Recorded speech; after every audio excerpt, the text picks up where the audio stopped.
It's no secret transportation frustrations run deep in Massachusetts, from the rush hour gridlock, named the worst in the country last year, to disruptions, delays, and derailments all across the T. More than 70% of voters agree that action is urgently needed to improve transportation, according to a recent MassInc poll. Among them is Mayor Marty Walsh, who listed it as one of the toughest issues facing Boston in his annual State of the City address last week, calling on state leaders to take charge.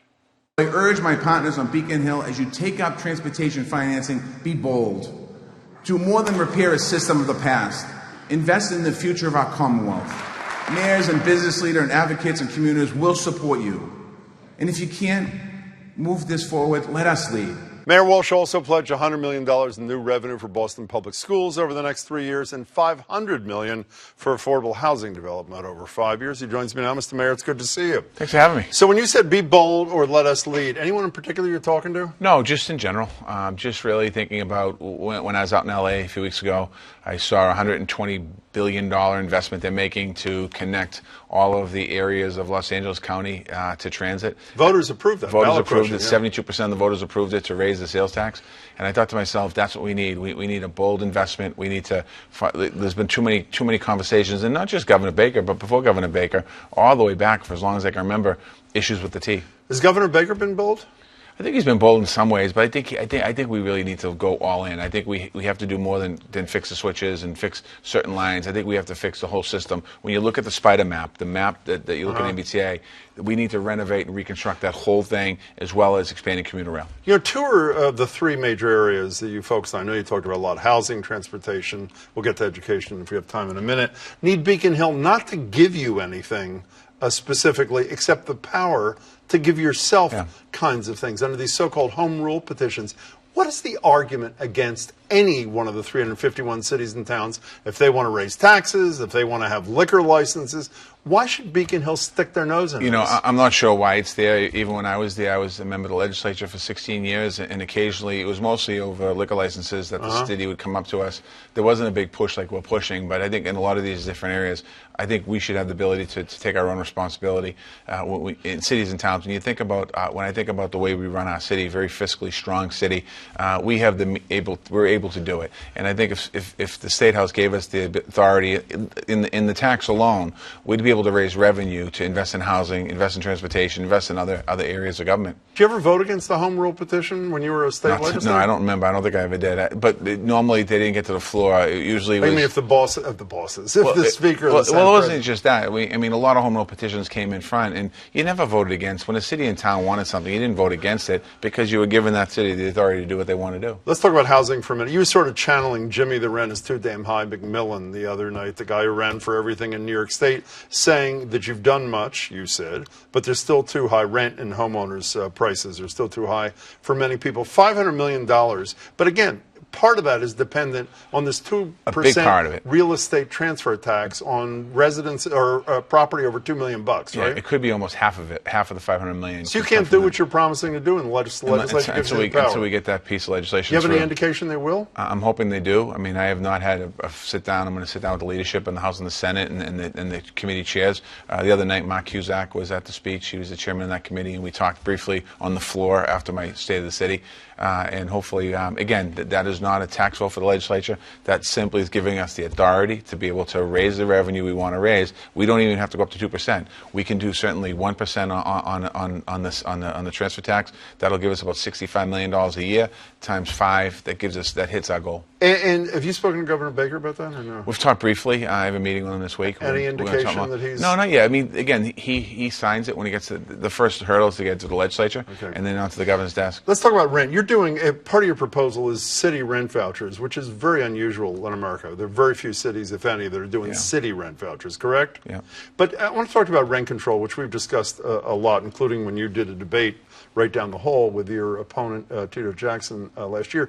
You have advanced a proposal to Beacon Hill that would allow you to cap rents on seniors. What is it, 5% a year? Over 75 years old. I think it's 3. It might be 5. Okay, so whatever the percent is, why is it okay to cap rents for people over 75 years old and you seem to be against rent control proposals that cap them for people under 75. I'm not necessarily against. But you're not for them. I'm not necessarily for them. I'm not against them. I think more information has to be looked at. Certainly Los Angeles, again, to go back to Los Angeles, they have something similar where they capped it at 3%. So I think it's something it's worth looking at.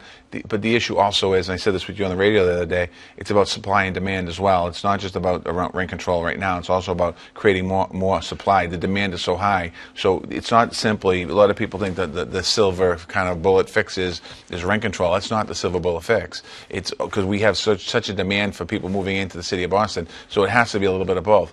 And those conversations, I know we're going to have those conversations this year with the city council, and I know the legislature has many different proposals. Well, there's a bill actually having a hearing, several bills in the legislature tomorrow that do nothing more than give you, a local jurisdiction, other cities and towns, the power to pass a rent control ordinance. If we do it, do you support that? If we do it, we should let local authorities do it. But do you support? Absolutely. Anything you give me more power for or more ability to do, even if we don't do it, so you support this bill tomorrow? I would support that bill tomorrow. Okay. Transportation for a couple of seconds. Once again, you talked about these regional ballot question things. Is that your sense that's the only way out? That the legislature's not going to raise enough money? You got to do it yourself? I think it's a bold way of getting in front of the voters and allow the opportunity. When I voted on the gas tax when I was a member of the legislature, when we did the largest gas tax with the indexing, and then it went to the public, and the public voted down. I think we're in the indexing. I think we're in a very different place today. And I think if we sat down and explained to people that we're going to raise taxes on this, and it's going to pay for that, and there's an end date at some point down the road, 10, 20, 30, it had to be more like 30 years down the road, I think people would support that. You know, Michelle Wu, former president of City Council, now still a city councilor, and top vote getter, there are rumors she's contemplating running against you in the next round. She has proposed the T be free in total. I think buses. No, well, I thought more broadly. There's a most recent proposal about specific bus lanes. You have reservations about that, too. Why? I think if we could do it in theory, it's beautiful, it's great. But how do you pay for it? And I think that it's easy to put out proposals and ideas, but you need to back it up. I don't have the luxury of putting a proposal out with backing it up. So, for example, when I did my housing plan, I talked specifically about the opportunities, where we get the money from, and how we move forward. When I talked about education, I talked specifically about $100 million being invested in the schools, and the money's coming from the general fund. And when we talked about the transportation folks, if the legislature, I said, doesn't have the ability to raise a bold tax, give us the ability. Putting that out there is important, but how do you pay for it? The T is already talking about they're out of their deficit spending now, but they're in a problem. If we make it free across the board, which would be a great idea, some European cities have done that. How do you pay for it? We have to figure out how to pay for it. You know, speaking of Michelle Wu, there's a brand new city council, majority women, most people of color it's had, most diverse of has actually put up a little photograph of that image. When you were on the radio with Marjorie and Egan and me last week, you said, if you look at the makeup of the council, that's Boston, it's representative of who we are as a city. Are you representative of who we are? I am. As a city? I am. Yeah, you're a white guy. This white guys live in the city of Boston. I understand, but it's a majority-minority city. Do you ever think about that? But it's about the administration I have, and the departments I have, and the diversity I have in my cabinet and my department heads. Of course, I reflect the city of Boston. Okay, let's talk about one of your favorite topics: endorsements for presidential races. Is coming. You said that you were going to endorse before Iowa, which is 3 weeks away. Is that correct? Probably yes. You said yes the other day. Yeah. Okay, so it's still yes, correct? It's probably still yes. Okay, probably still yes. You're in a tough spot, though, because you're very close with the vice president. Is that a fair statement? I am. And as you probably know, there are two candidates who have Massachusetts connections that are running, a senator. Three. And who's the third one? One's a Republican, I guess. That's right. That's right. Bill Weld. I forgot about him. My apologies to former Governor Weld. You are, I mean, in all candor, you are leaning towards Vice President Biden, are you not? It's a tough decision. Governor Patrick called me the other day. He left me a message. I called him back. What did you say to him? No, I left a message from him. He called me. He said, I'd love to talk to you about the campaign. And one of his folks reached out to me today. I didn't get a chance to call him back yet. Certainly Senator Warren. I mean, when she ran the first time, I was all in and was able to help part of the team. But you are leaning towards Joe Biden. Again, I'll make a decision as we move forward. If you were to endorse Joe Biden, what does it say about your view of a former governor and a current senator? I think that whoever I endorse, doesn't say anything against anyone else. There are other people in the race. Mayor Pete, who's still in the race, serve with him as a mayor. I don't think it says anything against the candidates. I think what it says is when I make the decision to do it, who I think is the best candidate to go up and take on Donald Trump. 21 days, you know that?